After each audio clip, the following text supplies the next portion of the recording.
handog ng Diyos sa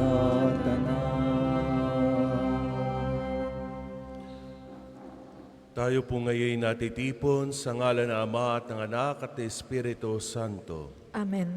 Ang pagpapala ng ating Panginoong Kristo, ang pag-ibig ng Diyos Ama, at ang pagpagkaisa ng Espiritu Santo naway sumainyong lahat. At sumainyo rin. Isang magandang umaga po sa kanilang lahat. Magandang umaga rin po, Father. Ganon din po sa ating mga tagapakinig sa radyo sa 95.9 at sa mga kapatid natin din na nakalig o nanunood sa FB Live. Sa araw na ito, idalangin natin sa Diyos ang ating mga natatanging intensyon ng pasasalamat at mga panalangit intensyon na ipinagkatiwala sa atin ng ating kapwa. Mga kapatid, aminin natin ang ating mga kasalanan upang tayo'y maging marapat gumanap sa banal na pagdiriwang. Inaamin ko sa makapangyarihang Diyos at sa inyong mga kapatid na lubha kong nagkasala sa isip, sa salita, sa gawa, at sa aking pagkukulang. Kaya isinasamo ko sa mahal na Birheng Maria, sa lahat ng mga anghel at mga banal, at sa inyong mga kapatid, na ako'y panalangin sa Panginoong ating Diyos. Kaawaan tayo ng makapangyarihang Diyos, patawarin tayo sa ating mga kasalanan, at patnubayan tayo sa buhay na walang hanggan. Amen. Panginoon, kaawaan mo kami. Panginoon, kaawaan mo kami. Kristo, kaawaan mo kami. Kristo, kaawaan mo kami. Panginoon, kaawaan mo kami. Panginoon, kaawaan mo kami. Manalangin tayo.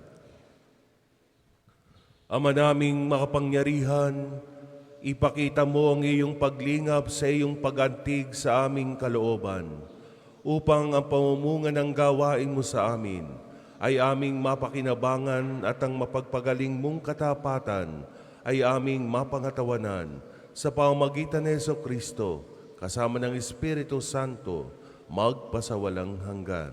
Amen.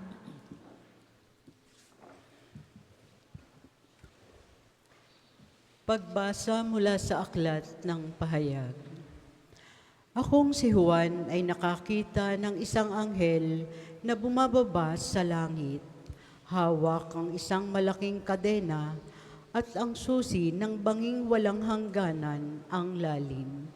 Sinunggaban niya ang dragon, ang ahas noong unang panahon na siya ring Diablo at Satanas, at ginapos ito sa loob ng 1,000 taon. At inihagis ito ng anghel sa banging walang hangganan ang lalim. Saka sinarhan at tinakpan ang pinto nito upang hindi siya makalabas at makapandaya pa sa mga bansang hanggang di natatapos ang 1,000 taon. Pagkatapos nooy palalayain siya sa loob ng maikling panahon. Nakakita ako ng mga trono at ang mga nakaluklok doon ay binigyan ng karapatang humatol. Nakita ko rin ang kaluluwa ng mga pinugutan dahil sa pagpapatuo tungkol kay Jesus at pagpapahayag ng salita ng Diyos. Hindi sila sumamba sa halimaw o sa larawan nito, ni tumanggap man ng tatak ng halimaw sa kanilang noo o kamay. Binuhay sila upang magharing kasama ni Kristo sa loob ng 1,000 taon. Pagkatapos nito'y nakita ko ang isang malaking tronong puti at ang nakaluklok doon, na parang ang lupa't langit sa kanyang harapan, at hindi na nakita pang muli. At nakita kong nakatayo sa harap ng trono ang mga namatay, maging dakila at maging hamak, at binuksan ang mga aklat. Binuksan ang isa pang aklat, ang aklat ng buhay. Hinatulan ang mga patay ayon sa kanilang ginawa, gaya ng nasusulat sa mga aklat. Iniluwa ng dagat ang mga patay na nasa kanya.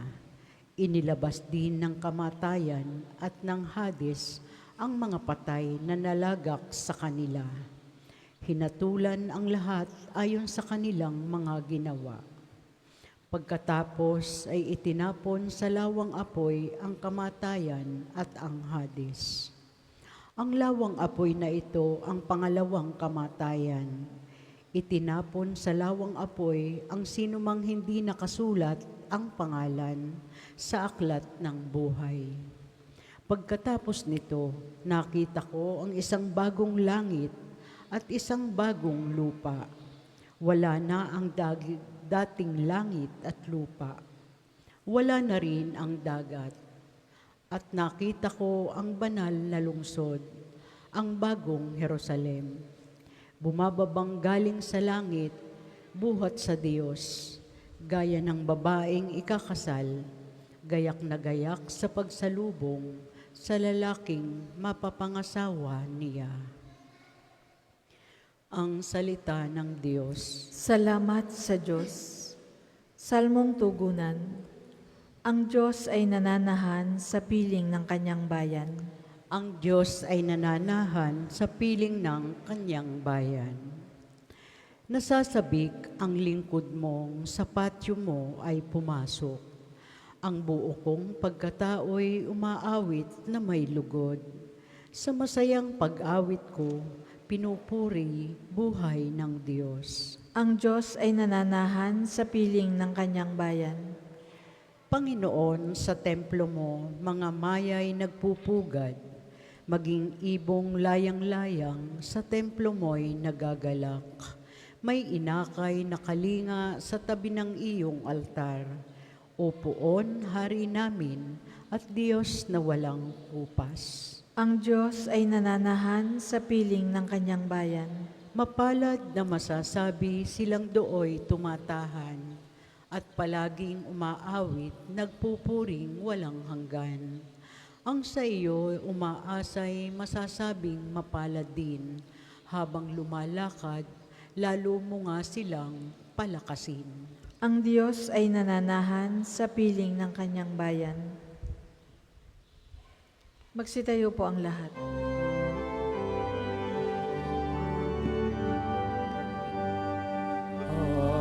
Alleluia,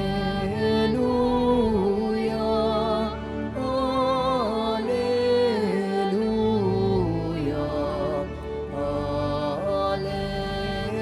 Alleluia, Alleluia. Naririto malapit na ang kaligtasang pag-asa upang ating matamasa. Alleluia, Alleluia,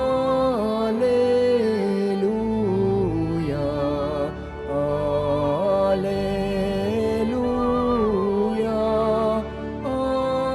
Alleluia.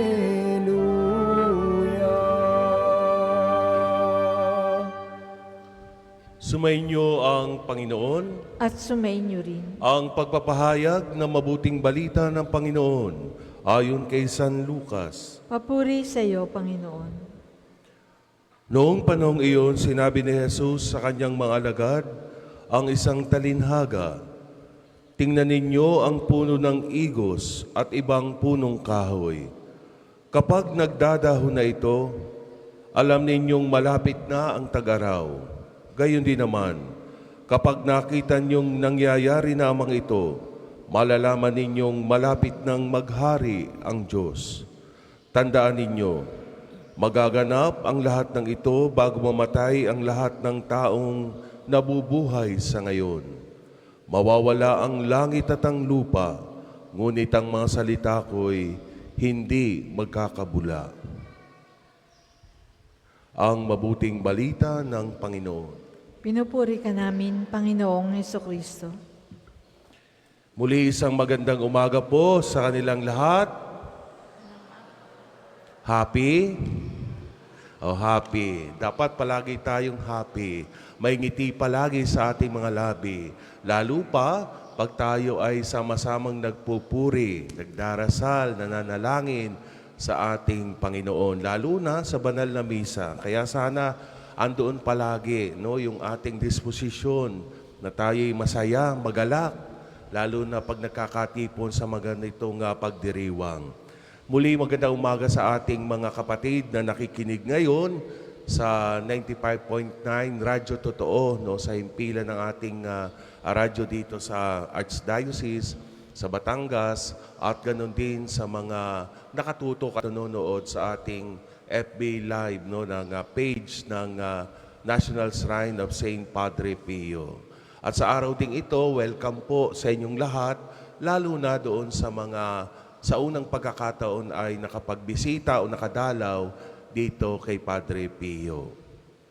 Mga kapatid, sa araw pong ito, kung narinig natin at taimtim natin na isinabuhay o isinapuso yung mga salita dito sa ating ebanghelyo, narinig natin yung sinasabi tungkol sa sa mga punong kahoy sa pamamagitan ng isang talinhaga, ang punong kahoy ng igos na nagsisimula ng magdahon o umuusbong ang kanyang mga dahon dahil nalalapit na ang tag-araw o nalalapit na ang summer. At kung ating susumahin, napakalayo pa naman ng summer sa panahon natin ngayon. Ay tayo excited na sa mga panahong ito sapagkat taglamig na, yung amihan pumasok na. Binabantayan natin yung pagpasok ng panahon ng Kapaskuhan. Pero dito sa ating pagbasa, ibinigay ng ating Panginoon ng isang talinhaga tungkol sa punong kahoy ng igos na magsisimula ng magdahon. Ganun pa man, ano pa mang panahon meron tayo, isa lang ang natatangi na pagpapahayag ni Jesus sa ating gospel sa araw na ito na palaging mananatiling may katotohanan. Ano yung sinadanggit dito? Ang paghahari ng Diyos ay nalalapit na. Ang paghahari ng Diyos sa pamamagitan ni Jesus, ang ating Panginoong muling nabuhay, ay palaging malapit sa atin. At alam niyo ba mga kapatid, ang isang paraan na ang ating Panginoon ay nananatili sa ating piling ay sa pamamagitan ng kanyang mga salita.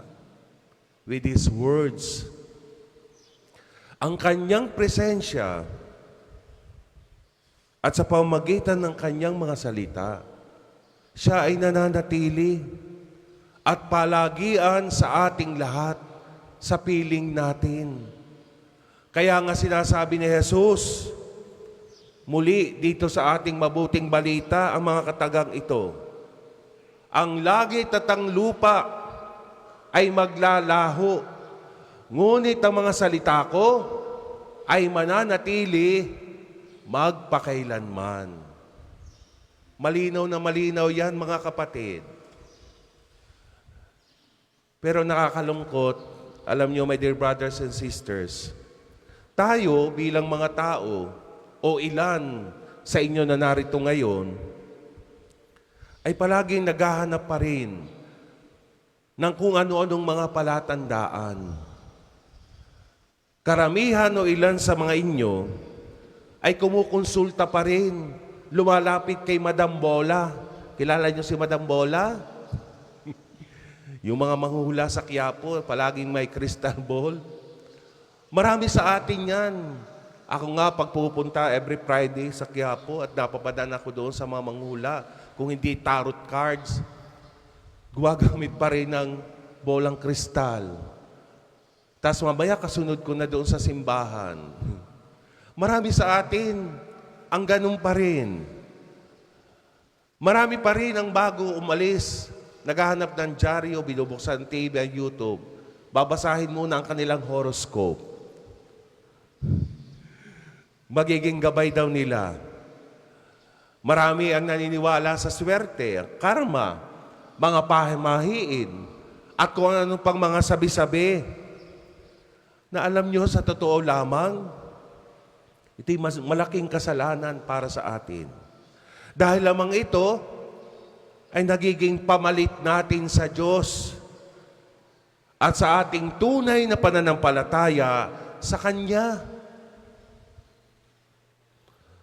Sapagkat sa ating buhay Kristiyano, alam niyo mga kapatid, hindi dapat tayo umaasa sa mga palatandaan o mga kasiguraduhan sa buhay. Ano ang dapat nating panghawakan palagi? Iisa lamang ang dapat. Yung binabanggit mismo dito sa ating ebanghelyo sa araw na ito, ang salita ng Diyos. Napakalinaw, ang langit, ang lupa, maglalaho. Ngunit ang salita ko, mananatili magpakailanman. Kaya nga, my dear brothers and sisters, kung hindi ito at hindi ang simbahan, ay magtaka na kayo. Baka kaya marami na ngayon sa mga panahong ito ang naliligaw na ang paniniwala, naliligaw na ang landas ngayon, at nagkakahawa na ng mga pagmumura, pagtutungayaw, pagbabanta ng buhay, ay dahil sa iba na ang naniniwala o iba na ang pinaniniwalaan at iba na rin ang kinakapitan. Hindi na ang mismong bukal ng kapayapaan at ang buhay na walang iba kundi ang ating Panginoong Hesukristo. At gaya nga po ng sabi ni Jesus ngayong umaga, hindi mawawala ang salita niya, bagamat ang lahat ay matatapos. Ang lahat mawawala. Ang lahat lilipas. Lahat ng bagay magbabago. Kahit nga yung mga katabi nyo, hindi kayo nakakasigurado. Babae ba talaga yung katabi nyo? Lalaki ba talaga yung katabi nyo? Nagbabago ang panahon. Kahit alam nating baluktot din ang mga paniniwala. At kahit ang mga buhok natin, hindi natin napapansin. Ang bilis humaba. Mamaya, puro gray na. Puro puti na yung mga buhok nyo. Ang ating mga sipi, ang ating mga gadget, kabibili mo lang kahapon, bukas sa susunod na araw, bago na uli ang modelo. Luma na kaagad. Ang bilis magpalit. Ang bilis magbago. Lahat sa paligid natin ay nagbago na. Lahat sa paligid natin ay nabawasan na. Lumisan na. Ano lamang ang hindi po? Ano ang hindi nagbabago? Ang salita ng Diyos.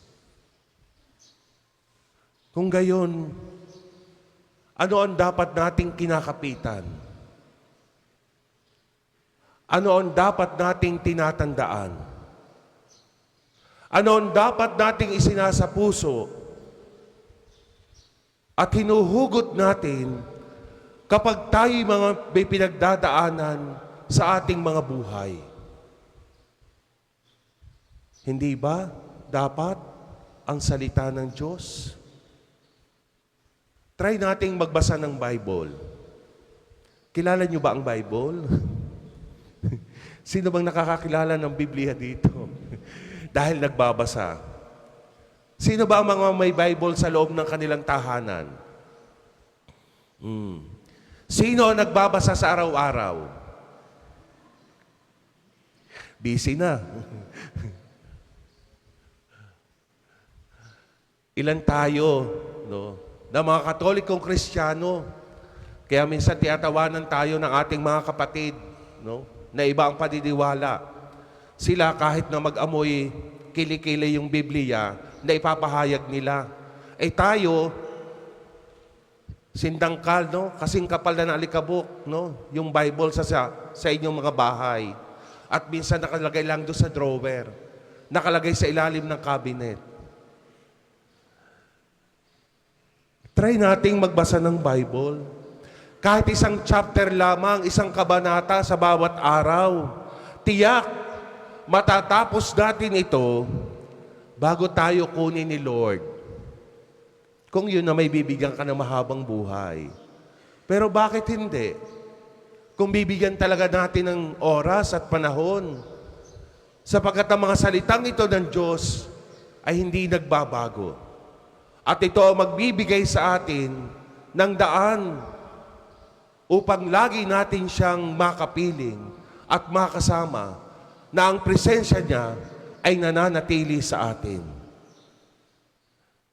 At kapag nangyari ang panahon na tayo lumipas, meron tayong baon na dadalhin sa pagtawid natin sa kabilang buhay. Ano man ang maaaring mangyari po sa ating sa paglipas ng panahon, habang tayo nasa mundong ito, hindi tayo natatakot as long na nasa atin ang salita ng Diyos. Hindi tayo matatakot na lumipas at mawala sa mundong ito as long na ang salita ng Diyos ang ating isinasabuhay. Amen? Amen. Para po sa mga maghahandog ng sobre, pakihulog na lamang po sa buslo.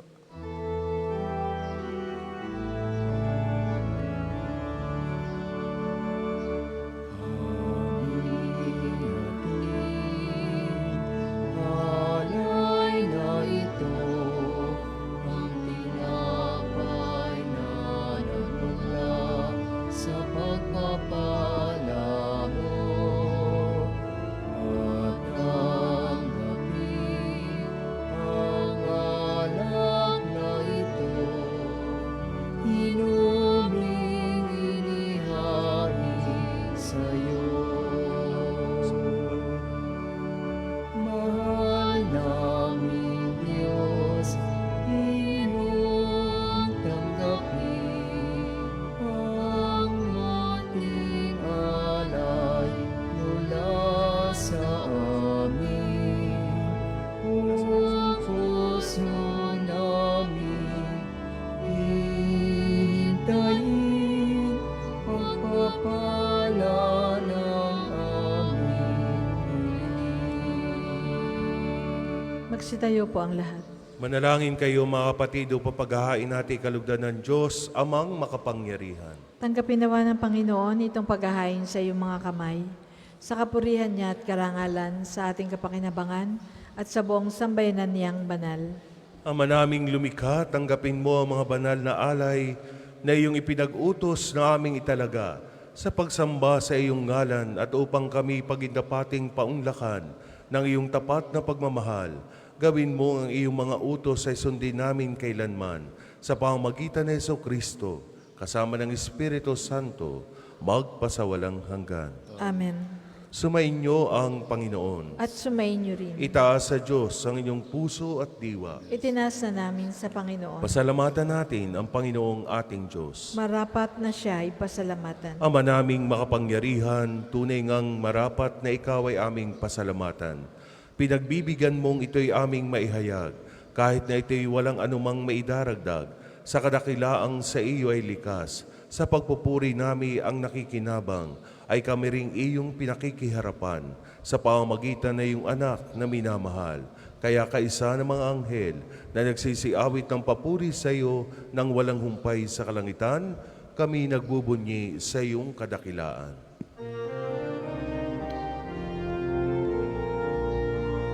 Banal ka pong may kapal, banal ang iyong pangalan, banal ang iyong kaharian, langit lupa'y nagpupugay sa iyong kadakilan.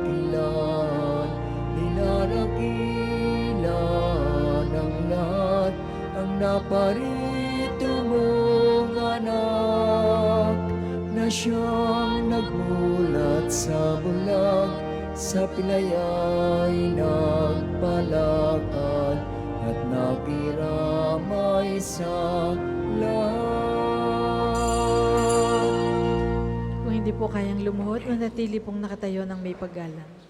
Ama naming banal, ikaw ang bukal ng tanang kabanalan. Kaya't sa pamamagitan na iyong Espiritu, gawin mong banal ang mga kaloob na ito upang para sa amin maging katawan at dugo ng aming Panginoong Hesukristo. Bago niya pinagtisang kusang loob na maging handog, hinawakan niya ang tinapay, pinasalamatan kanya, pinagati-hati na yun. Iniabot sa kanyang mga alagad at sinabi, "Tanggapin ninyong lahat ito at kanin. Ito ang aking katawan na ihahandog para sa inyo."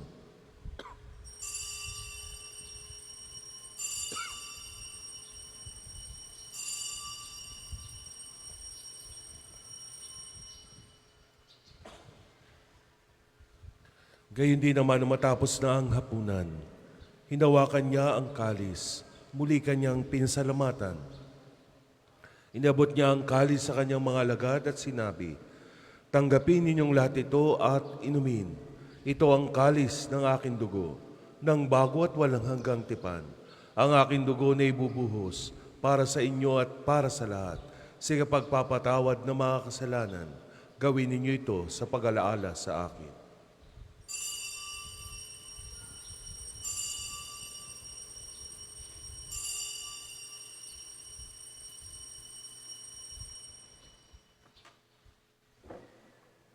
Ipagmunyi natin ang misteryo ng pananampalataya. Si Kristo ay namatay, si Kristo ay nabuhay, si Kristo ay babalik sa wakas ng panahon. Ang mga ginagawa namin ngayon ng pag-alaala sa pagkamatay at muling pagkabuhay ng iyong anak.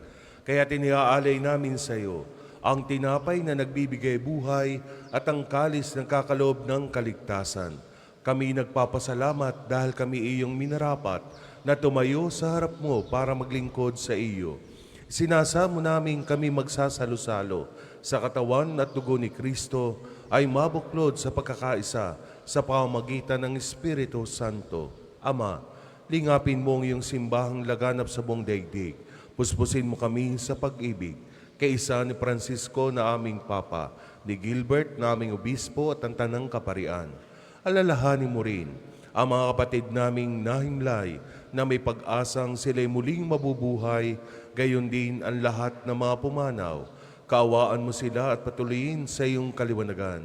Kaawaan mo at pagindapating kaming lahat na makasalo sa iyong buhay na walang wakas. Kaisa ng Mahal na Birheng Maria, na Ina ng Diyos, ni San Jose na kanyang kalinis-linisang sposo, kaisa ng mga apostol at ng lahat ng mga banal na namuhay dito sa daigdig ng kalugod-lugod sa iyo, may pagdiwang nawa namin ang pagpupuri sa kararangal mo sa pamamagitan ng iyong anak na aming Panginoong Hesukristo. Sa pamamagitan ni Kristo, kasama niya at sa Kanya, ang lahat ng parangal at papuri ay sa iyo, Diyos sa mga mapangyarihan, kasama ng Espiritu Santo, magpasawalang hanggan. Amen, amen,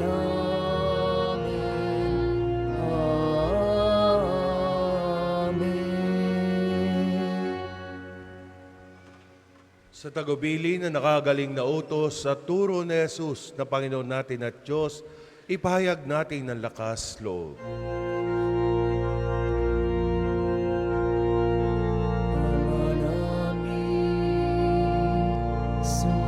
Sumasalangit ka, sambahin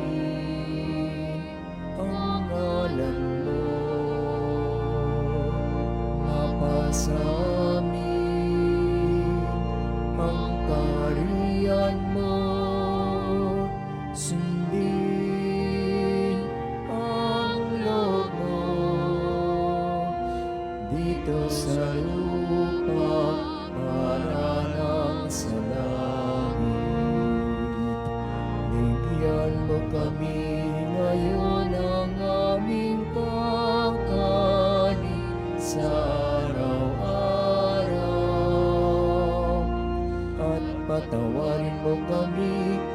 aming mga sala para ng pagpapatawad namin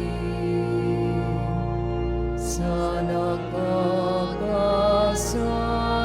sa amin, at huwag mo kami ipahintulot sa tukso, at iadya mo kami sa lahat ng masama.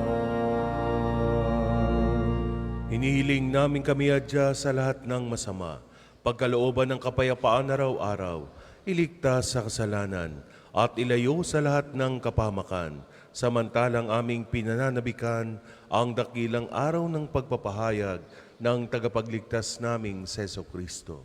Sapagkat iyo ang kaharian at ang kapangyarihan at ang kapurihan magpakailanman. Amen. Panginoong Jesucristo, sinabi mo sa iyong mga apostol, kapayapaan ang iniiwan ko sa inyo, ang aking kapayapaan ang ibinibigay ko sa inyo. Tunghayan mo ang aming pananampalataya at huwag ang aming pagkakasala.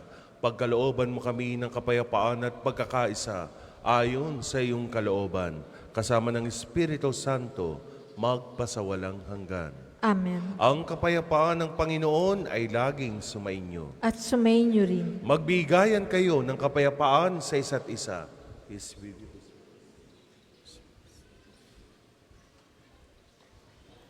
Kordero ng Diyos na nag-aalis ng mga kasalanan ng sanlibutan, maawa ka sa amin. Kordero ng Diyos na nag-aalis ng mga kasalanan ng sanlibutan, maawa ka sa amin. Kordero ng Diyos na nag-aalis ng mga kasalanan ng sanlibutan, ipagkaloob mo sa amin ang kapayapaan. Kung hindi po kayang lumuhod, manatili pong nakatayo ng may paggalang. Ito si Jesus, ito ang kordero ng Diyos. Ito ang nag-aalis ng mga kasalanan ng sanlibutan. Mapalad ang mga inanyayahan sa kanyang piging. Panginoon, hindi ako karapat-dapat na magpatuloy sa iyo. Ngunit sa isang salita mo lamang ay gagaling na ako.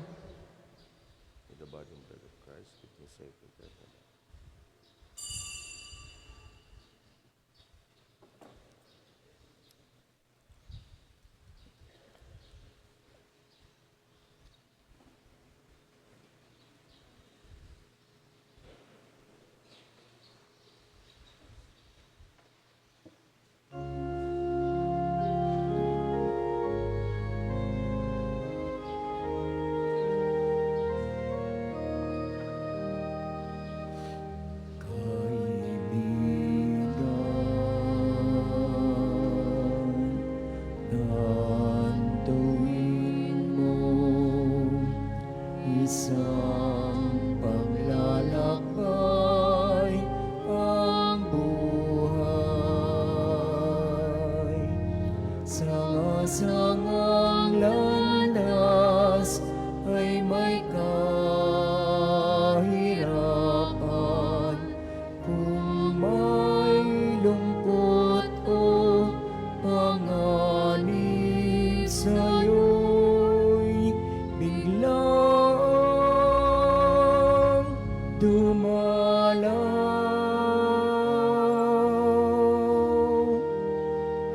O kung ikaw ay mapagod sa bigat ng inyong pasak, Panginoon ang balingan, Panginoon ang asahan.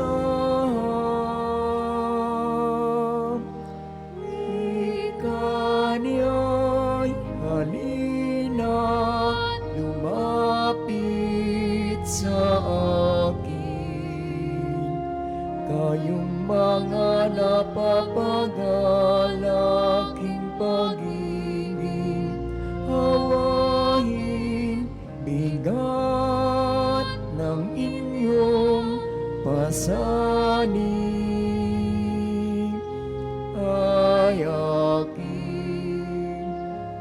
gagani.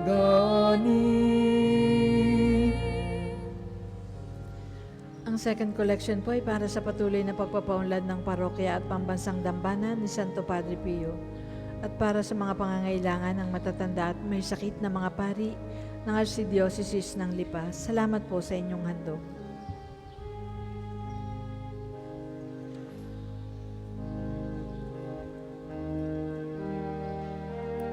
Wika niya'y halina, lumapit sa akin, kayong mga napapagalaking pag-ibig, hawain bigat ng inyong pasanin. Ay aking pagagani,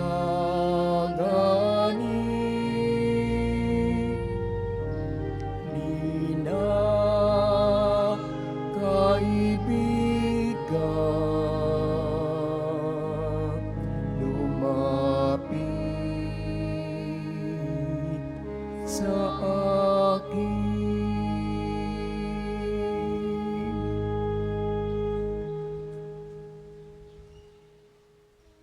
Ang lahat po ay magsitayo.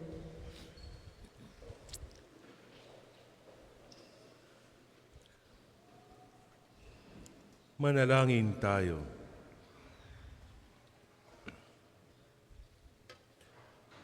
Ama naming mapagmahal, kaming pinapagkalooban mo ng pagsasalo sa iyong kagalakan ay lagi nawang lumingon sa pinanggalingan nitong banal na pakikinabang upang kami huwag mawalay sa iyo na aming hantungan sa pamamagitan ni Jesucristo kasama ng Espiritu Santo magpasawalang hanggan.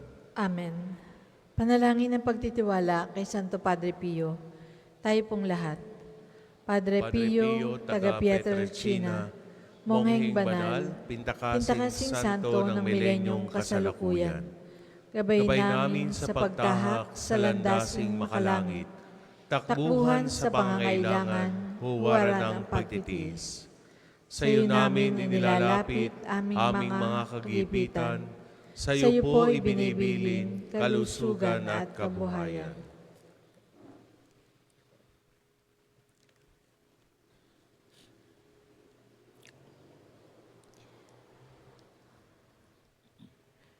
Di man karapat-dapat, kami po O ay pagbigyan, bendisyonan at basbasan, maging ganap sa buhay. Lumayo nawa kami, umiwas sa kasalanan, lumapit lagi sa Diyos, maging matatag at matibay. Sa mabuting balita ng pagliligtas, turuan mo kami nawa sa tuwi na ay makinig, magnilay at sumampalataya. Amin pong pakiusap itong mga kahilingan, puso ay nagsisisi, nagtitikang taimtiman. Di na muling magkakasala, sunod lagi sa Diyos Amang, kaisa ng Espiritu at ni Jesus na tagapamagitan. Amen. Magsiupo muna po ang lahat para sa mga patalastas. Una, sa inyong pagdalaw sa pambansang dambana, mangyaring pakaingatan ng inyong mga personal na gamit. Hangad namin ang isang matiwasay at maayos na pagbisita sa National Shrine. Ikalawa, bilang pagtugon sa patuloy na pagdami ng mga bumibisita sa pambansang dambana, simula po ngayong Disyembre ay magkakaroon tayo ng karagdagang misa mula Lunes hanggang Sabado. Ang mga bagong oras ng misa ay makikita nyo po sa ating screen. Gayun din, ninanais po nating limitahan ang bilang ng live stream ng mga misa at magdagdag ng mga karagdagang live stream para sa Angelus at Rosary tuwing 12 ng tanghali at Divine Mercy Chaplet tuwing 3 ng hapon. Mangyaring magabayan po kayo ng mga pagbabago ng ating schedule at experimentum simula sa Disyembre. Ikatlo, halina't makiisa sa isang gabi ng pagbibigayan, himig at pag-asa. Inaanyayahan namin kayong lahat na dumalo at suportahan ang ating dinner concert for a cause. sa December 10 dito sa Divine Mercy Sanctuary ng Pambansang Dambana. Sa halagang 2,500 pesos na ticket, mararanasan nyo na ang isang dinner buffet at full concert mula kay Mitoy Yonting and the Drivers Band. Kasama ang iba pang natatanging mga awit at kaparian ng Archdiocese ng Lipa. Huwag nang magdalawang isip pa. Bilhin na ang inyong ticket sa ating opisina at maging bahagi nitong natatanging okasyon para sa iisang misyon. Ikaapat, bahagi pa rin ang ating fundraising project para sa isang espesyal na pagdiriwang sa darating na Enero. Patuloy niyo pong suportahan ang ating Kapio merchandise. May mga available po tayong t-shirts at coffee mug sa mga store outlets ng Pambansang Dambana. Sa maliit na halaga, siguradong kayo'y makatutulong na. Ikalima, pansamantala pong hindi mo na makadaraan sa main arc entrance sa mga tao at sasakyan dahil sa ginagawang rehabilitation ng NSPP Bridge. Maaari pong gamitin ang lumang gate upang makapasok sa loob ng Pambansang Dambana. Umaasa po kami sa inyong pangunawa. Ang susunod pong misa ay sa ganap na 10:00 ng umaga. Maraming salamat po at mangyaring panatilihin natin ang kalinisan, katahimikan at diwa ng pananalangin sa loob at labas ng ating simbahan. Magsitayo na po ang lahat para sa pagbabasbas ng mga religious articles.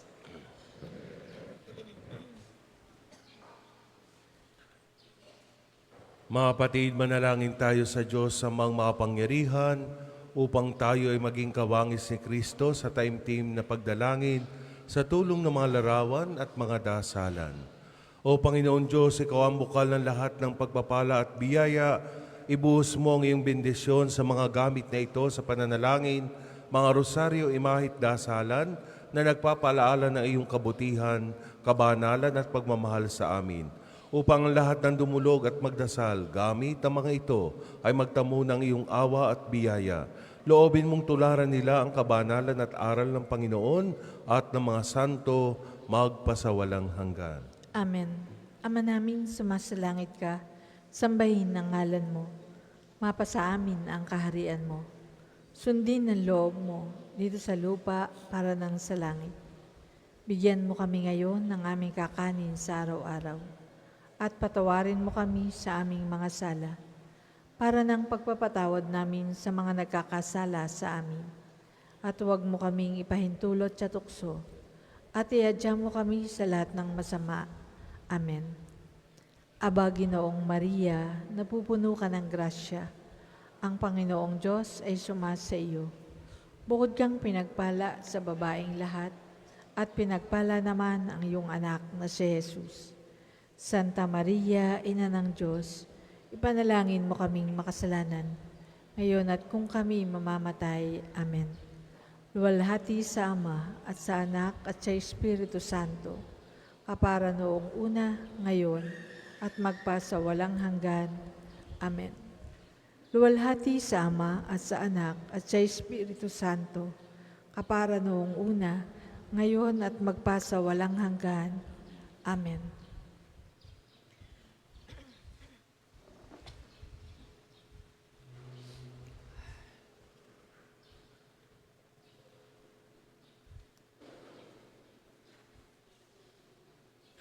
Sumainyo ang Panginoon At sumainyo rin. at pagpalain kayo ng makapangyarihang Diyos, Ama at Anak at Espiritu Santo.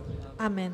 Tapos na ang ating banal na misa, humayo kayong taglayang kapayapaan upang ang Panginoon ay mahalin at paglingkuran. Salamat sa Diyos. Muli magandang umaga po at mag-ingat kayo sa inyong mga pag-uwi. Maraming salamat po sa muli niyong pagdalaw. Salamat.